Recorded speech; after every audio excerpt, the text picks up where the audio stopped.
Go. You ready? Sure. Ready to hype? No time like the present. Let's rack. Okay, folks, so we're going to get ready to begin, if it's okay with you. So on behalf of the Village of Cary and the Board of Zoning, Planning and Appeals, I'd like to hereby call this meeting to order on this Thursday, December the 12th, 2019, at approximately 7:30 p.m. We have a quorum of members, and at this time, I'd like to ask our Director of Community Development, Mr. Brian Simmons, to please call the roll. Williams. Present. Pippin. Graziano. Here. O'Loughlin. Here. Kretschmer. Here. Jasper. Corey. Here. Thank you very much. Ladies and gentlemen, we invite you to rise with us for the Pledge of Allegiance to the flag. I pledge allegiance to the flag of the United States of America and to the republic for which it stands, one nation, under God, indivisible, with liberty and justice for all. Thank you very much, everyone. So, gentlemen, we have a couple of cases before us tonight. One will be for the Selke Family Partnership, and the second case is on behalf of the Village of Cary. And for the benefit of both of the applications, just so that we get everybody in alignment, the way we do our process here is we ask Mr. Simmons to give us an overview of the case, and then we as the ZPA may have some questions for Mr. Simmons. And then we subsequently turn it over to the petitioner. They make their request. We, as the ZPA members, may have some questions once again. We close that part of the meeting. We open it up to the public comment. We ask anyone that wants to address us to please state your name and address for the record. And I think a couple of you may have already signed in on the sheet in the back of the room, so thank you very much for that because it is a matter of public record. Once we close the public portion, the ZPA may have some internal discussion about the application. We subsequently take a vote, and then that vote is turned over to our elected officials who become the final arbiter of tonight's discussion. So that's our process.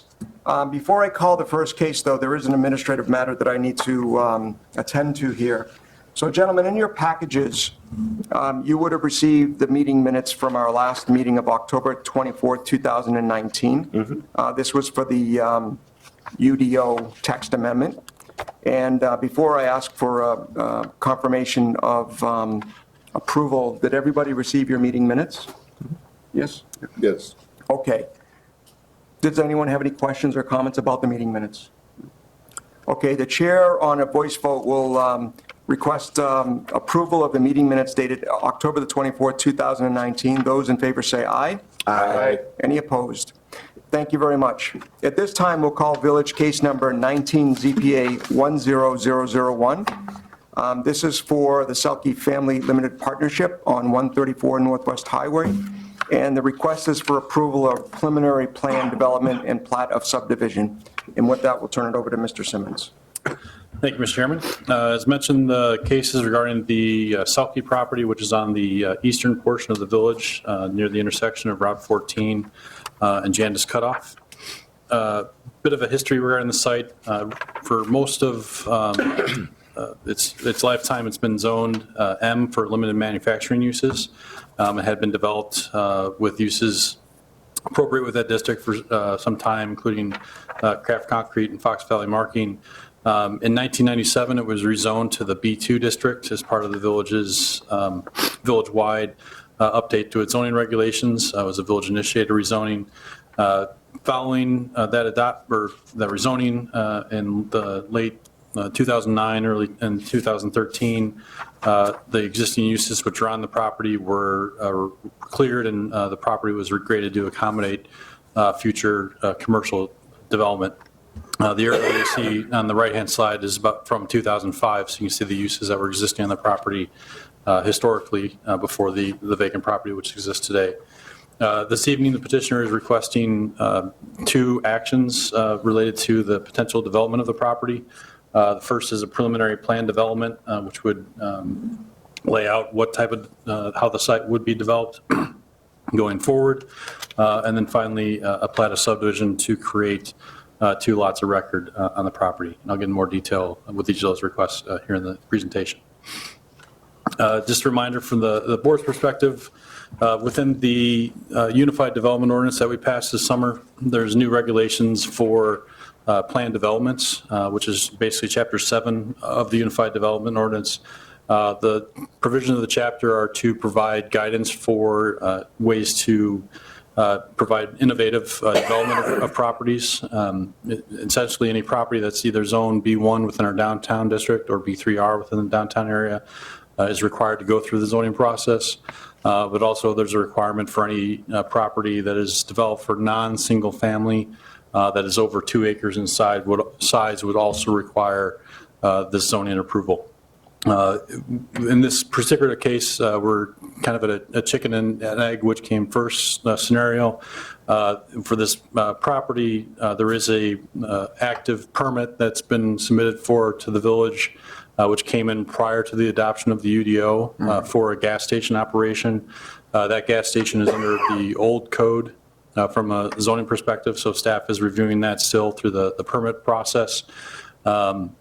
And then so that's not the subject of the case this evening, but specifically what the petitioner is asking to do essentially is to get approval for a plat of subdivision to create that lot of record for the gas station, which has already been, or is in for permits, and then lay out the rest of the site as far as what type of development could occur on the property going forward.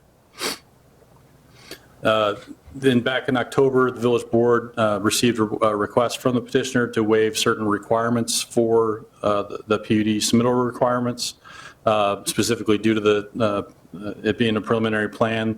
Those waivers were granted by the board, so the information you have before you this evening is simply the proposed overall site plan for the property, an overall development plan showing grading and also plans of utilities, and then finally the plat of subdivision as well. On this slide, you can see the overall site plan. The proposal is to develop or create 5 lots of record as eventually the site built out over time.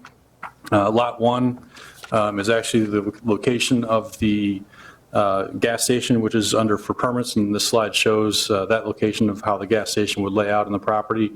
But the preliminary plan development is to approve the proposed layout for lots 2, 3, 4, and 5 that would surround Lot 1, which is where the gas station would be located at.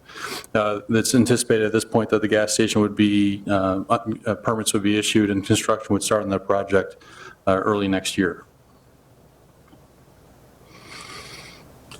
This slide shows the overall development plan for the property. Again, there's a lot of information on the slide, so I tried to highlight where the utilities are located.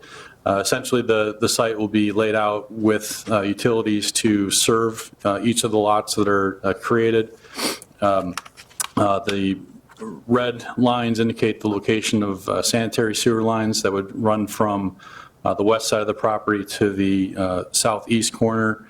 And the southeast corner of the property is where a regional lift station is being installed through the village's TIF program that will serve the entire property and possibly other development that occurs within the area.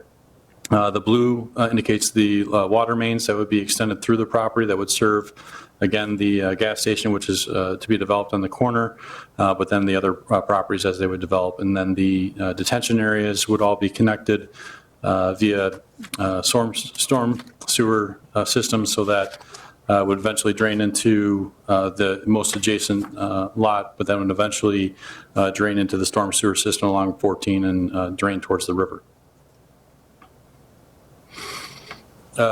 Again, the plat of subdivision, which is for review this evening, is to create 2 lots. Currently, the property consists of 2 lots, but they're proposing to create a lot for the Thornton's gas station on the corner that is under in for permits, so it would create the lot subject to the plans that are already in for review, and then the remainder of the site would remain a second lot. That plat does differ from the preliminary PUD plan from the number of lots perspective, but the reason for that is the developer is seeking approval of the preliminary plan to show how it will potentially be developed. But if a user comes along that wants more than a lot that's created, there's no flexibility in how that property can develop, and they would have to come back through the process for approval to amend the PUD plan. So without creating those other lots, they don't have to go back through and re-subdivide or consolidate the parcels, should it all be subdivided today. Okay, so we're just looking, the one you showed earlier that showed 5 potential lots is not what we're looking at. We're looking at the 3 acres basically for the gas station, and then the rest as a secondary, as a second lot. Correct. Yeah, and the preliminary plan is, this is just something that the developer can utilize to go to prospective clients or develop businesses for use in the site to say that Lot 2 is maybe available for development, and they can lay out on that plan what type of development would work there. But if you were to get a larger user, say a shopping center or something like that, that wanted more Lot 4 and Lot 2, there's still flexibility in the plan that they can rework it to reconfigure the property, but would have to get a PUD amendment to revise this plan for the PUD going forward. Gotcha, thank you, sorry. Correct. Didn't mean to interrupt.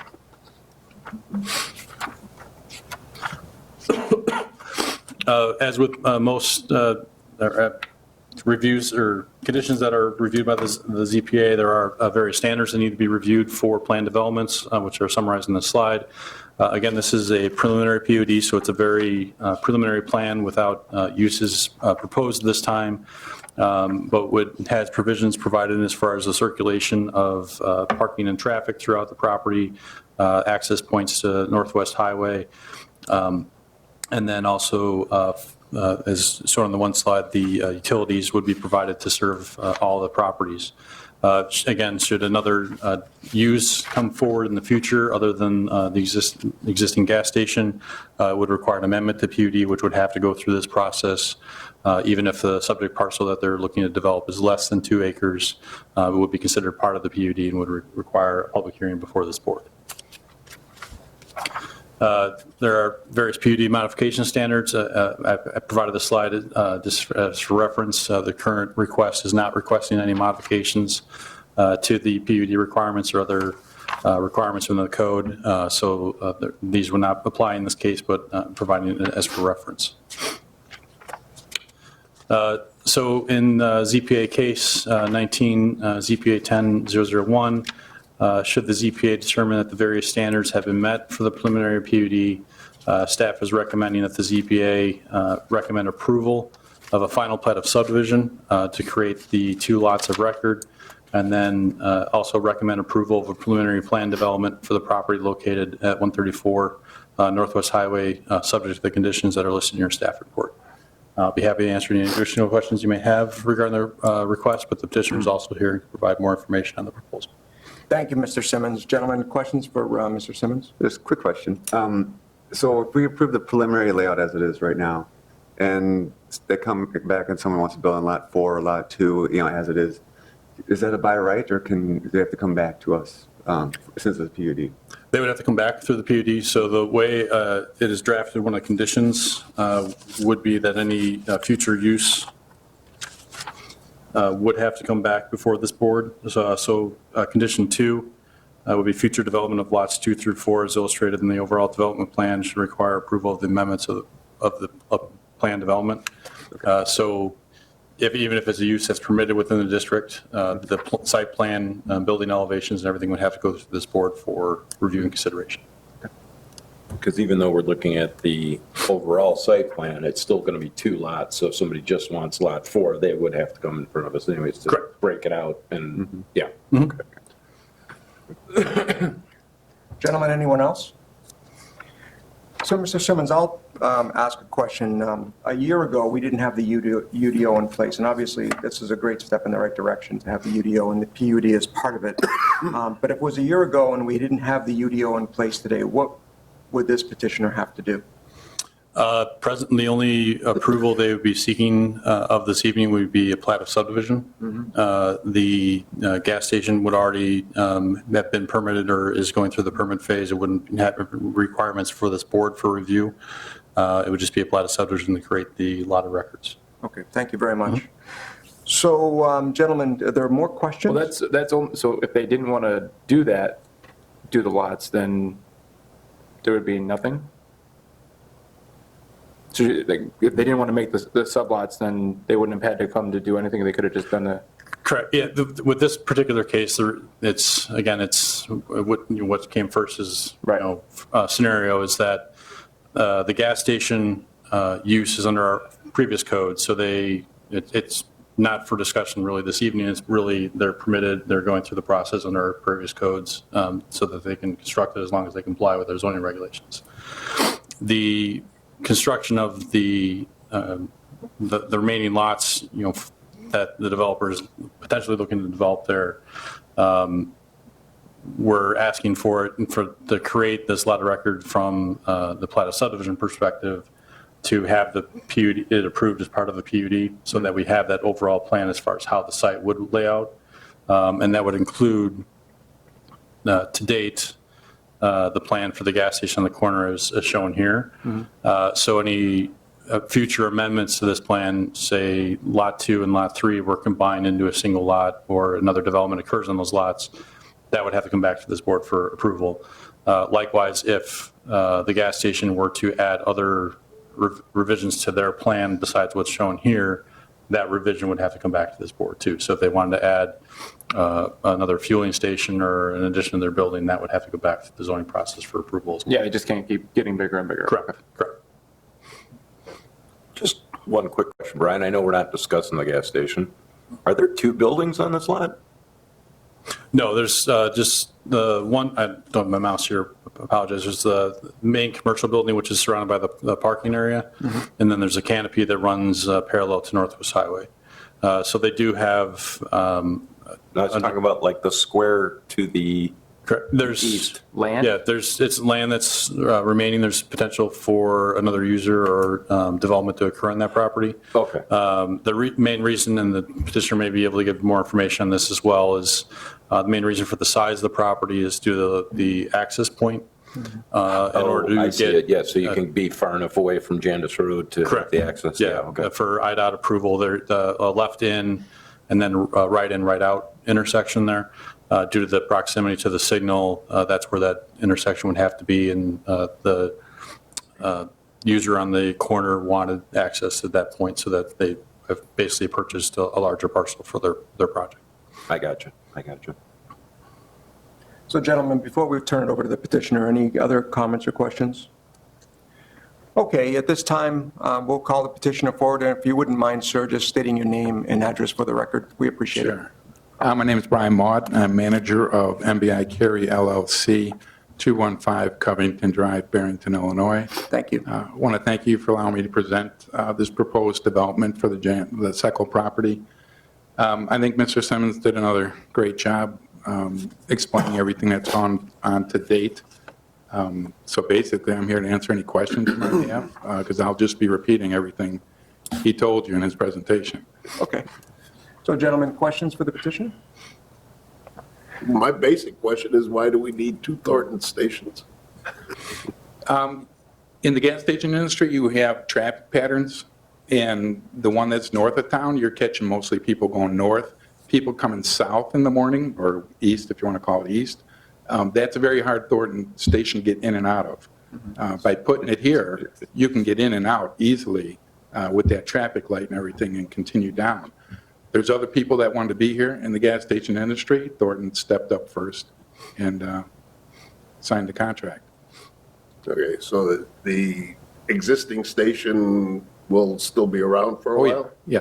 Yeah, they're doing well there. They have no plans to close that I know, but I'm not Thornton. I understand the far side of the intersection and all that stuff. Right.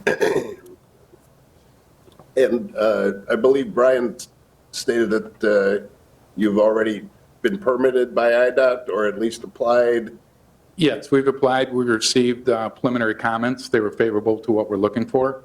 We don't have the final approval yet, and we'll wait until we get those. Okay, so it's a left in and right in, right out? Correct. No left turn out? Correct. Okay. Yeah, they'll have to go to the light to turn left. Well, you'd have to go back to Jandis Road. Yeah, to Jandis. and then Grab to the light if you wanted to go left. Yeah. Yeah, and under the plan you see before you right now is around Lot 1 is where the driveways will be constructed at first. There also would be an interior drive. As you can see, it's dashed around Lot 2 that would have a second connection point to Route 14 closer to the intersection. I forget the name of the road. that's further to the east, and that proximity would have the ability potentially to have a full access point as well. So the access to Jandis Road is not actually on Lot 1, so I assume there's a shared use permit? Yes. Yeah, Shared use agreement? yeah, under the plat of subdivision, you see there's an access easement that circumvents that corner of the property. Anything else, Mr. Graciano? No. Mr. Williams? So is there the opportunity, or we're actually, Frank, you talked about it, that spot where the open space is, or is it the possibility of another building? Is that for possible future? Yes. Okay. The Bluestone is developing that gas station. Thornton Oil is the client they're using right now. But it's not uncommon. I don't know if you know George Haynes, a longtime developer in the Chicagoland market. He would do a Walgreens store, and then next door he'd put in a strip building. It's not uncommon. Bluestone, I think, may be doing the same thing. But I'm not, that's not why I'm here. I'm developing the site. And Sure. Just trying to figure out the size. Like, it makes sense if there's two, but if, and for future use, that would make sense. I just wasn't sure that was part of it. You just need another, see, we already have where Thornton's and Dunkin' Donuts almost smash into each other in the cars. We just put another one there. We have another crashing incident every morning.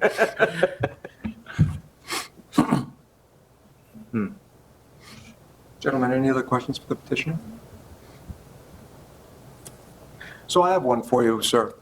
Would the structure that we familiar with here at the intersection of 14 and 3 Oaks be roughly the same, or do you know? don't know. Okay, fair enough.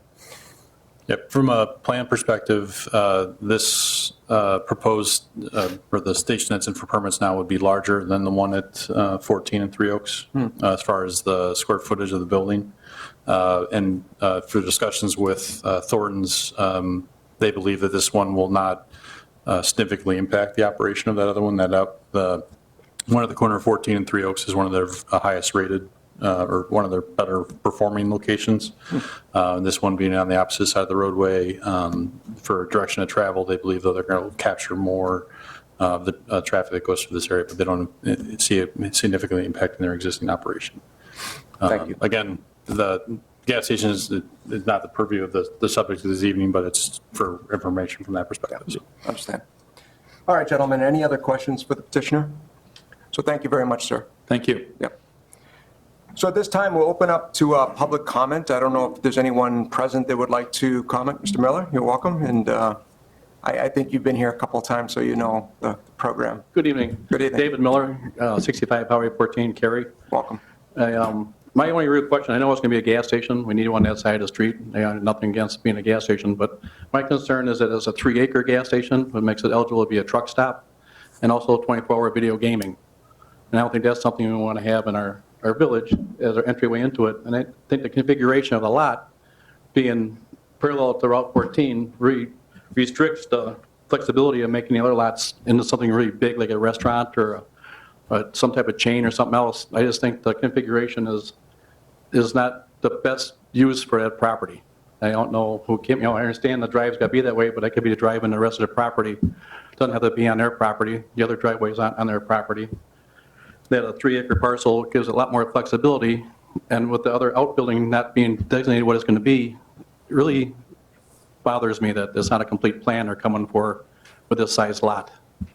I think the Thornton's and Cary is on 1.23 acres, and that includes a retention pond that's on that property. This one has no retention pond on it, so they could do a bigger building on 1 acre, 1.23 acres, and still accommodate everything to it.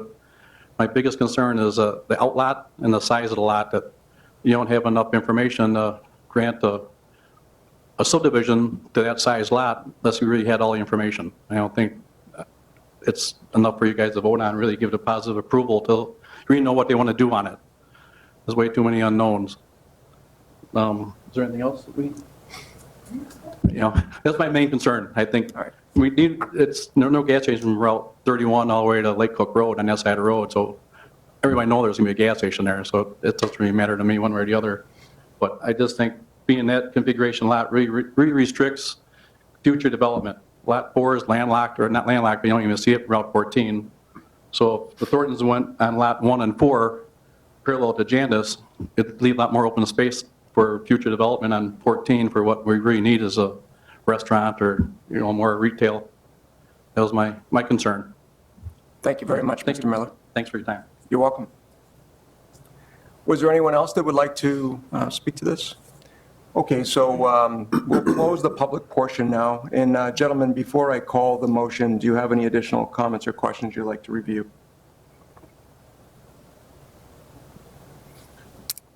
So obviously this is just for the plot, just for the breakup, and then they have to come back and we have to go over everything again for what wants to go in there. Obviously, we know it's a gas station, but that's when we're going to go over the parking and the ins and the outs and everything that. So the gas station would not have to come back? That predates the current zone, so that's done. right. Already But- done? They're already under. Right. Yep. Oh, But the okay. rest of the site, yes. And if they change the configuration for the gas station, if something does go on to that vacant parcel on the eastern portion of the property here, that type of modification to this plan would have to come back to the Okay. board. But development of the rest of the site, circulation, parking, that would all be reviewed by the ZPA and village board. for- Okay. Question, again, we're supposedly not talking about Thornton's tonight, but if something comes in on that parcel, since it's already under permit, and if it meets the code, why would they have to come back here? So with this project, the way that the permits were being submitted or for review, the plans that were submitted, the day that they came in, that was the project that was proposed, that would comply with the ordinance.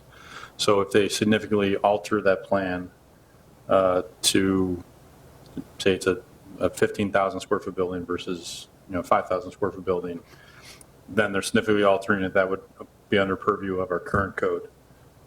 So, I'm saying This- if they develop the outlot yeah, with something that meets code, would they don't have to require. come back here. They would. So they're significant, they would be altering this plan that was submitted for the permits. So the plan that was submitted, the date that was under our previous code, that's what was reviewed. So if that. Okay, doesn't so we're significantly saying alter- because it's over 2 acres, it in itself would become a PUD. Correct. It would be, the entire site is looked at as a PUD. So that site. So we're going to create 2 separate lots now.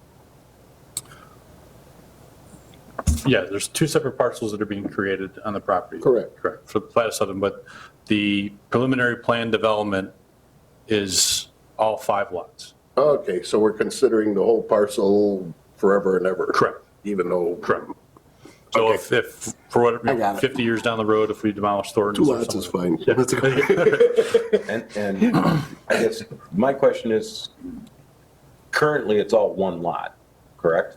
It's 2 parcels, actually. So what, and I was trying to find, what is the breakdown of the 2 parcels? I don't, I didn't see it here, so that's where it was thrown. yeah, it's, if I go back to, on this slide, you can kind of see where the parcel line is by where Ebert Drive comes in. There's a parcel line that runs kind of where Oh, most of yeah. the concrete supplies ends. There's that vacant area. And then you can see the old warehouse building that's there. There's the 2 parcels that the Selke property owned, and then Fox Valley Marketing was that other building. So it still is in those 2 parcels. And then as part of the plat of subdivision, they're basically consolidating those 2 parcels Into 5, into. or 2. Correct, the 2, and then creating the lot. That includes the lot that's for the gas station in the corner. So lot 1, technically current lot 1, is much bigger than 3.1 acres. Correct. And we're already putting a gas station that's already been approved. Okay, got it. So they could even say, we don't want a subdivision and still put up the gas station. Correct. Right. Gotcha. Good?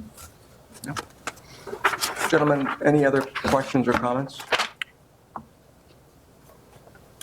Okay, the chair will entertain a motion to recommend to the Village Board of Trustees, 1, approval of a preliminary plan development, and 2, a final plat of subdivision for the property located at 134 Northwest Highway, subject to the conditions listed in the staff report. So moved. Second. Thank you very much, gentlemen. Any additional questions on the motion? Mr. Simmons, would you call the roll? O'Laughlin, Yes. Kretschmer, Yes. Williams, Yes. Graziano, Yes. Corey. Yes. So you have a favorable recommendation, and our recommendation to you, sir, would be to stay in close contact with Mr. Simmons, because this is a process that will go before the elected officials.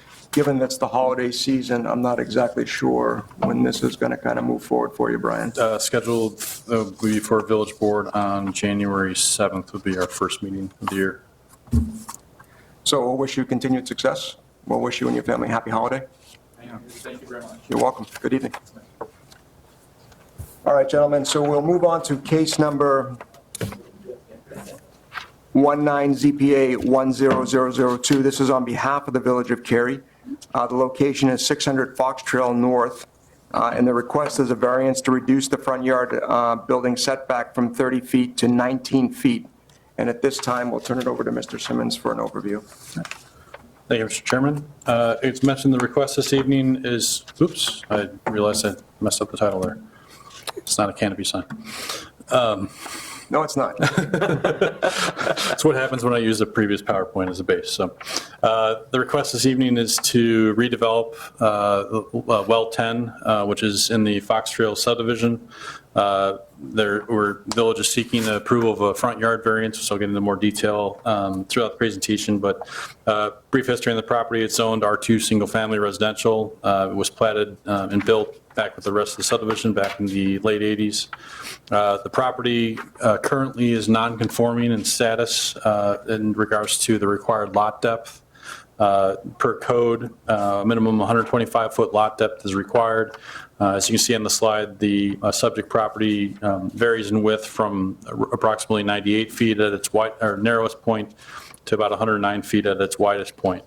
The variation that's being sought this evening is to seek for the front yard for a new structure, which is, you can see the layout of the proposed structure on this slide, and also the existing structure on the aerial as well, which would reduce the front yard setback from 30 feet to 19 feet. The proposed well house is a permitted use within the district, so specifically the front yard variance is what is requested or is for discussion this evening. As you see in this slide, you can illustrate that the majority of the structure will approximately comply with code.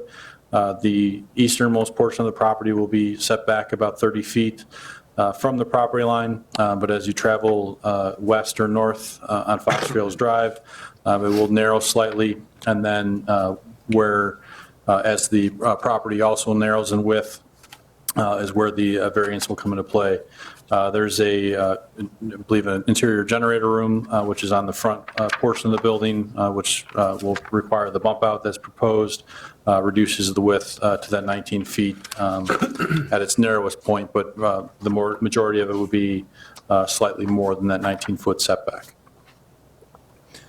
This proposal, or this slide shows previous elevations that were proposed. On the dais this evening, there were revisions that were provided that I believe removed some of the brick on the north elevation and on the south elevation as well to give it more of a residential feel to the structure, but there would still be brick and various elements, as you can see in the revised plan before you.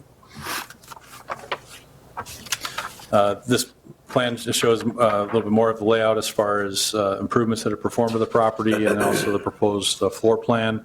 It will completely replace the existing structure which is on the property with a more up-to-date and efficient facility.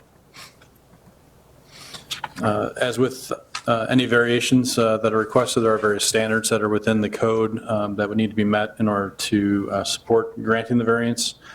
Specifically, the hardship was caused by unique circumstances related to the land and not the general conditions of the district. The applicant hasn't taken any action that has caused the extraordinary condition. The relief proposed will not alter the character of the locality, and relief proposed is in harmony with the general purpose and intent of the regulations. There were response to the standards within the zoning ordinance provided, or within the zoning packet provided for you this evening. Staff believes that the standards in this case have been met from a standpoint that the property is a non-conforming property with relation to its lot depth, which creates a hardship that's unique to this property, and other properties in the neighborhood comply with the lot depth requirement. In order to comply with both the front and rear yard setbacks, it would reduce the buildable area to about 27 feet on the property, which would be narrow to accommodate the proposed structure. And as mentioned, the proposed well house has been designed to comply with all other setback requirements, so we'll meet the 40-foot rear yard setback that would be required for a structure to an adjacent parcel, and also exceeds the side yard setback requirements as well beyond what the code requires. So the building has been sited in a way to try to minimize impacts on adjacent single-family uses. With that, should the ZPA determine that the various standards have been met in this case, it is recommended that the ZPA recommend approval of a front yard setback variance from 30 feet to 19 feet for the property located at 600 Fox Trails Drive. And this variation request, since it exceeds 20% of code requirement, would be village board final. Be happy to answer any questions you may have regarding the case. Thank you, Mr. Simmons. Gentlemen, questions? So is this one the actual current elevations that they're going to be doing, or the ones that you showed on the? The ones I showed, those were handed out. The one that's on the dais is the corrected This is version. the correct Yes. version? Okay. So my only question is, and I guess if you went back to the aerial, it's kind of strange to me. The next one back. Yeah, well, we can even go to that one. When we're looking at the 30.4, and the 1910, when you still look at the roadway, the in-between is the right-of-way for the city? You still have a lot of yard before you get to the... Correct. Yeah, there's a carriage walk that's along Fox Trails Drive. So the right of what you still would have a significant distance between the front of the structure and that curb line. I was going to say, you're still very far off the curb line, even though technically you're not on the... Yeah. Due to the city setback. Correct. And this slide, you can vaguely see it, but there's about 52 feet, I believe, between the front of the structure and the curb line. Yeah, okay, that's what I thought. Dimension. Anything else, Mr. O'Loughlin? No, that was it for me. Gentlemen? So, Mr. Simmons, I'm not sure to address this to yourself or to Mr. Morimoto, but both. Did you receive any calls or letters from residents in the area having concerns or objections about this petition? Not concerns or objections. I did receive a few calls just inquiring on what the proposal was. They were provided a copy of the plans and didn't hear any additional concerns from that standpoint. I don't know if Public Works did anything else beyond that point. No, we have not. And Eric Morimoto, Director of Public Works, Village of Cary. Welcome. Thank you. So you did not hear any additional comments, Mr. Morimoto? No, with the notifications and the process, most of the neighbors would have contacted Village Hall and Director Simmons first. Thank you very much. So we'll turn it over to you, and if you have additional comments. Oh, certainly. Yeah. We appreciate the opportunity to present our project and consider our variance for this front yard setback. Through our design process, our designer, Strand Associates, we have Mike Ott from our consulting firm here as well, if there's any other technical questions, as well as John Stein, our Assistant Director, and our responsible operator in charge for our water operations. Our design definitely took into account accommodating the needs of the neighbors. As you can see, and as Director Simmons mentioned, the intent was to site this building so that we did meet all the setbacks from the rear and the sides where the neighboring residential properties were, and also being sensitive to the existing mature landscaping that does buffer the building currently. We didn't want to impact any of that. So the obvious answer, if any compromise was necessary, was to go with the front yard setback. And given that we are still in that same setback as the neighboring properties, and the additional landscaping that goes between us and the property to the south also extends fairly far forward, well in front of our building. So there's very little visual change for the neighboring properties.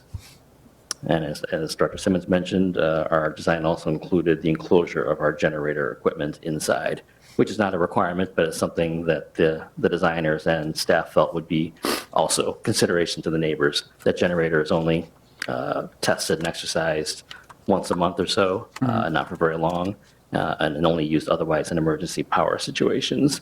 But when it is tested, being indoors will reduce the noise levels as well. Anything else, gentlemen, for Mr. Morimoto? Just got a real quick question. Just to be clear on materials for the building. Sure. Change it, mostly was brick, then I changed it to mostly fiber cement. Just to be clear on the north elevation, that is fiber cement, not brick, correct? Correct. It shows fiber cement, its label is brick, so. Oh, yeah, it might be just a labeling. I just want to make sure that. A that's late correct. change. Yeah. But yes, that was intended to help give it the more residential feel for what little of the building would be visible to the neighboring properties. We felt that having all brick from ground all the way to the peak of the roof would be a little bit too industrial looking. Okay. Good catch. And it saves us some money as well, actually. No, it's good. Gentlemen, other questions for the petitioner? No? All right, Mr. Thank you. Morimoto, thank you very much. And at this time, we'll open to the public for comment, if there is any. And so hearing none, we will close the public portion. And gentlemen, before I call the motion, do you have any additional questions or comments, concerns? All right, then. My only thought is that anybody that was questioning is more concerned with what the building looks like rather than where it sits on the property, probably. All right, then, the chair will entertain a motion to recommend to the Village Board of Trustees approval of a variation to reduce the required front setback from 30 feet to 19 feet for the property located at 600 Fox Trail Drive North. So moved. Second. Thank you very much, gentlemen. Any additional comments, questions before we call the vote? All right, Mr. Simmons, would you please call the roll? Kretschmer, Yes. Williams, Yes. Graziano, Yes. O'Laughlin, Yes. Corey. Yes. So this is a little unusual for us where we say to the village that stay in touch with someone, Mr. Morimoto, but I think you're both very familiar with the process here. So we'll wish you continued success. Thank you for all that you do for our community, both of you men. We really appreciate it to all of you that are involved in this, so thank you very much. Gents, before we adjourn, one of the things that I wanted to bring to your attention is that we had said at our last meeting that we were reviewing the calendar for 2020, and we started to evaluate what time we would begin the meetings, and if there's not any further objection, we're saying that moving forward into 2020, we'd probably start the meetings at 7 p.m. I know Mr. Jasper isn't here, but I think he was comfortable with that idea because we're saying that the meetings are probably going to go to once a month. Right. Based upon what we know today. So I just wanted to make that public in case there was any further comment around this issue. Do we have a feeling for whether we're going to stay second or fourth, or we're going to change to third because it's in between the two? We kept it at the second Thursday. Okay. So the calendar was approved by the village board at the last meeting, so we're going down to the one meeting a month. And our next meeting would be January 9th at 7 p.m. Okay. Good. So anything else, gentlemen? Mr. Simmons? Nope. Okay, the chair will entertain a motion to adjourn. So moved. Second. Thank you very much. Meeting adjourned.